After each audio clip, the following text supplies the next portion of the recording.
Good afternoon. I'm Andrew Neil. This is Times Radio. The Labour conference has just ended in Liverpool, a curious mixture of windy self-congratulation, apprehension and even disappointment, which is pretty strange for a party which won by a landslide less than 3 months ago. The controlled stage-managed conference ended with a modest rebellion, voting against the government decision to withdraw winter fuel payments from most pensioners. No doubt it felt good, but it won't change anything. The Labour faithful emerged from the Hall of Platitudes this lunchtime into the cold light of day, with the drums of war in the Middle East beating ever louder. Keir Starmer has already scarpered by official jet for the UN General Assembly in New York yesterday. British defence chiefs are dusting down plans for an evacuation of possibly 10,000 British citizens from Lebanon amid fears of an all-out war with Israel. Troops are being deployed to our base in Cyprus, it's not that far from Lebanon, as a first step in dispatching the resources needed to get our people out. It's prudent to do so, though the danger of escalating hostilities in the region is not as yet inevitable as some would have us believe. The risk is real. This morning, Hezbollah, the Iranian-backed Islamist group which dominates southern Lebanon, upped the ante by firing a ballistic missile at Tel Aviv. It didn't get through Israel's missile defense systems.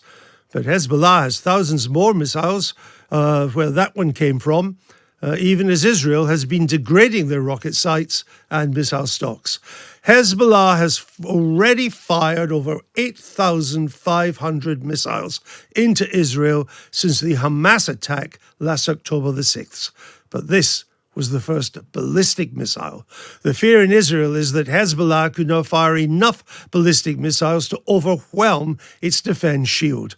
So attacks on Hezbollah in Lebanon, already intense, are likely to become even more so. That is how hostilities escalate into all-out war.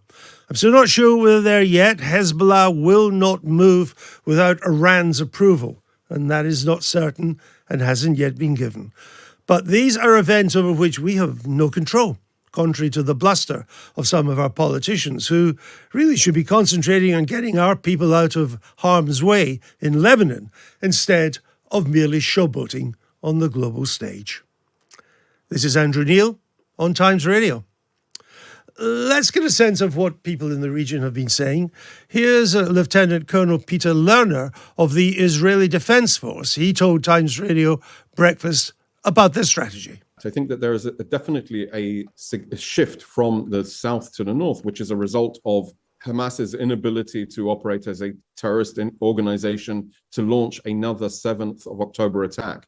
Although we still have not restored and brought home all of the hostages, there are still 101 hostages still being held by Hamas. And there are still Hamas leaders in the Gaza Strip that are trying to instruct and conduct attacks against us. But of course, there is a shift that means that, of course, Israel and the IDF can shift its focus to the northern front to restore safety and security to the people of the north so that they can go home.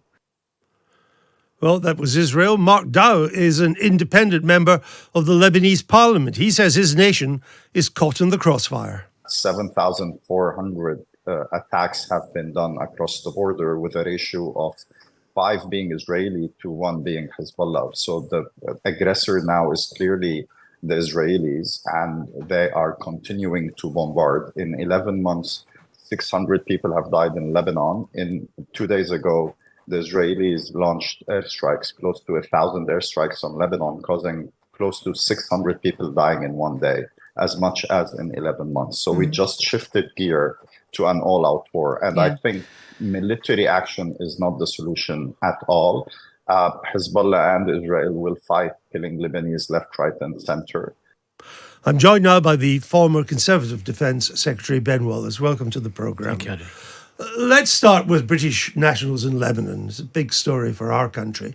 Is the Prime Minister right to say that now is the time for UK nationals there to get out of the country?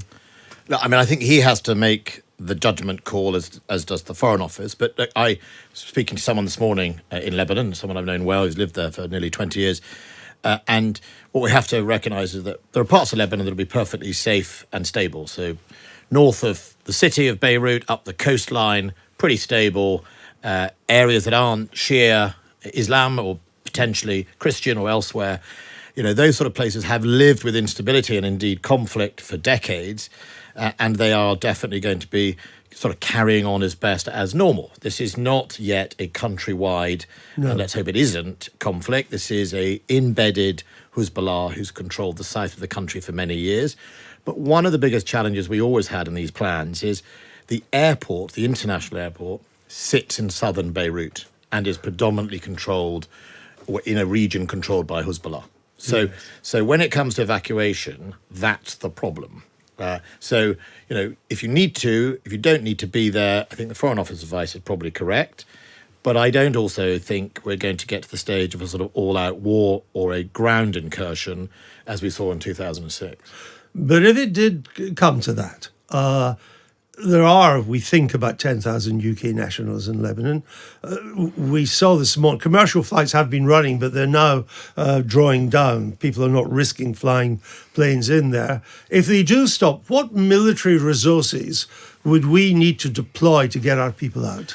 Well, first of all, we do it as an international consortium. Obviously, Lebanon has a very historical link to France in its history, and usually we plan these things pan-European or pan-ally. And I think a meeting recently took place in Paris between a number of European powers, including the United Kingdom, about those type of plans, and they're regularly refreshed. So ships, helicopters.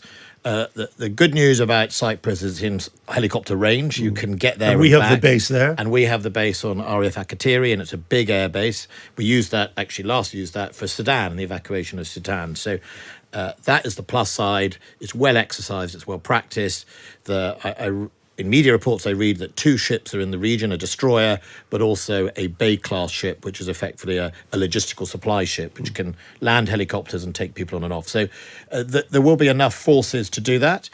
I'm hoping, and I think it is possible that it won't be everybody out, the airport's closed. I think insurers will have a stay in that. If insurers stop commercial airlines flying, yes, everything slightly changes.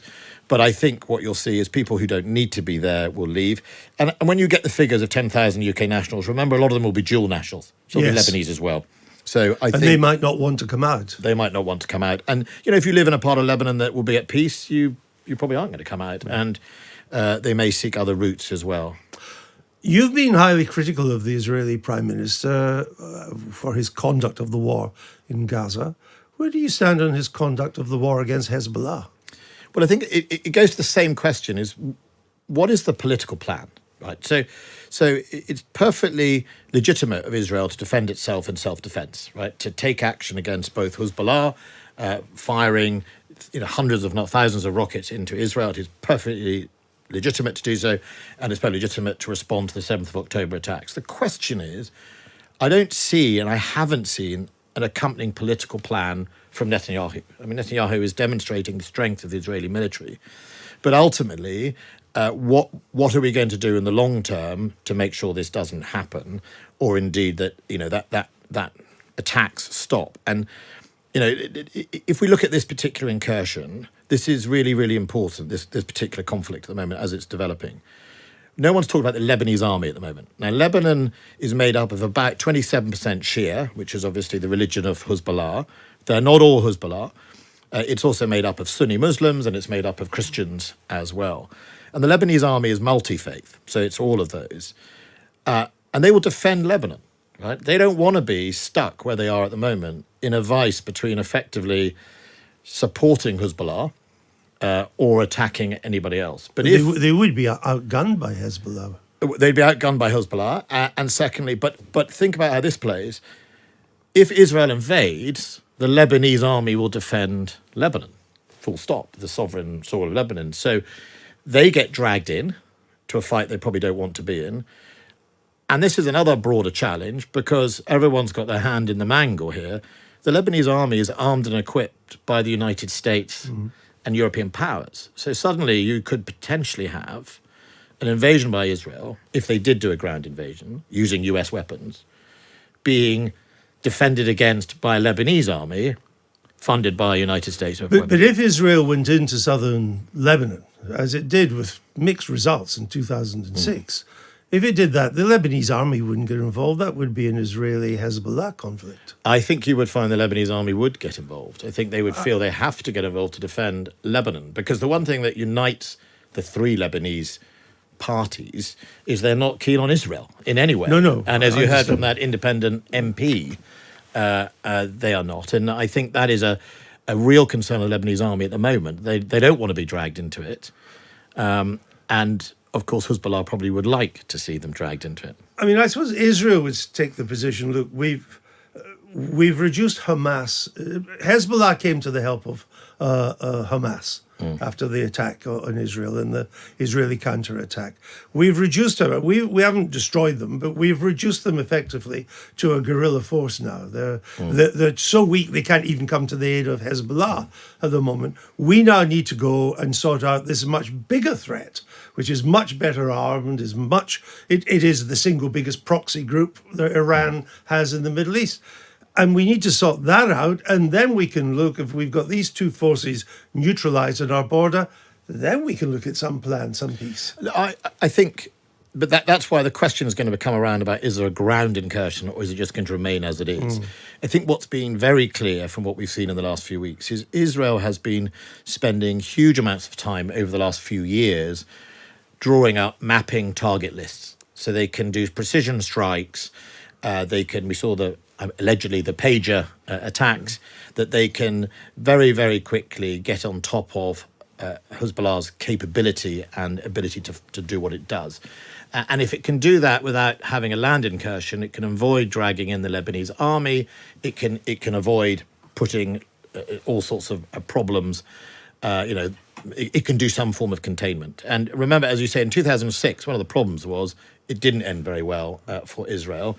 And we also shouldn't forget the Hezbollah-Hamas relationship's very bizarre. I mean, 4 years ago, Hamas and Hezbollah were attacking each other in Syria. Because they are Sunni Shia. Sunni Shia, and it's a classic example of Iran's meddling. And also, Iran has actually had quite a lot of its stuffing knocked out of it. It doesn't have as much as it likes to say it does in its capacity or indeed its success. I mean, it fired these things, it's rattled its cages. And I think what you'll see here, and this is maybe part of Israel's plan, is Iran having to slightly take its foot off the support for Hamas to focus on its real brethren, its Shia brothers. Which it's put a ton of money into. Put a ton of money into it. And armed to the teeth, and nearly all their big missiles are Iranian missiles. Yeah, that goes for the Houthis and everyone, really. This morning, Hezbollah fired a ballistic missile at Tel Aviv. That's dangerous. That's an escalation. Well, its main escalation is range, and didn't get through. Didn't get through, and it also changes, I think, the angle of attack, which different type of defense weapon systems have to deal with. Didn't get through. It also demonstrated, it's unambiguous that comes from Iran when they fire those. There's no elements of DIY. Yeah, I mean, they did that. But I think at the moment, by the looks of things, the Israelis, and I saw on the record the defense minister saying he felt it done, I think, spectacularly successful. So I think the Israelis feel they are taking apart the capability of Hezbollah to continue to make war this way. They've probably damaged serious numbers of the leadership with the pager attacks. Indeed. Interesting to note that the Iranian ambassador had one of those pagers. Remarkable. Which also shows how close they are to Hezbollah as well. But ultimately, I think a ground incursion, which both sides have clearly prepared for. I mean, I don't think Hezbollah will allow the 2006 to be repeated in the same way. And also one of the downsides of the Gaza, one of the bad parts of the failures of the Gaza incursion was, it was the 7th of October, and it's still happening now, right? These things are very hard to fight. The great fear now, just a final question on this, the great fear now, of course, is that the conflict escalates, it widens, the Middle East is in flames. And, there's a lot of, I think, quite kind of scare talk about this at the moment, about a full Iranian-Israeli conflict. But in reality, what would that look like? Tehran is 1,000 miles from Tel Aviv. So there could hardly be a land war. And Israel dominates the skies. Any mass movement of troops from Iran in Israel's direction into southern Lebanon, well, the Israelis would just take them out from the air. I don't quite see what this conflict would look like. Well, I think you're right. I mean, militarily, Iran can keep bunging missiles, but it uses its proxies for a reason. It uses its proxies because it can't be conventional, really. I mean, its air force is ancient. Many of its capabilities are homemade, and while they are very good in guerrilla warfare or indeed ambushing, ships that aren't ready for it, and knocking out civilian ships, they wouldn't even be really at the races. But of course, the wider conflict is not just Israel. One of the reasons people are worried about a nuclear-armed Iran is not just the rhetoric against Israel, but what it does to our strategic partners like Saudi Arabia. The Sunni Gulf states. Saudi Arabia is at every level opposite to Iran. It's Sunni, not Shia. It's an economic rival. It's a geographic rival, and there's history. So I think what the world would be worried about is Iran takes out on everyone, and we sort of see that already with the Houthis in Yemen just hitting any ship they feel has a link to anybody in the West, really, and that would spike oil prices and cause problems. We see militia in Iraq trying to kill Western soldiers constantly, and then obviously what we're seeing now in Hezbollah. And so it could just spread the instability until somebody loses patience. And I think that's the problem. One day somebody like Saudi or Israel's just going to say, look, I've had enough of you doing this, and there'll be a whack. And that's why we should also keep in mind on the Iranian nuclear program. Indeed. Which is why they want it. On that, let's take a break. When we come back, we'll talk about Ukraine, which is still with us. This is Andrew Neil. This is Times Radio. I'm speaking to Ben Wallace.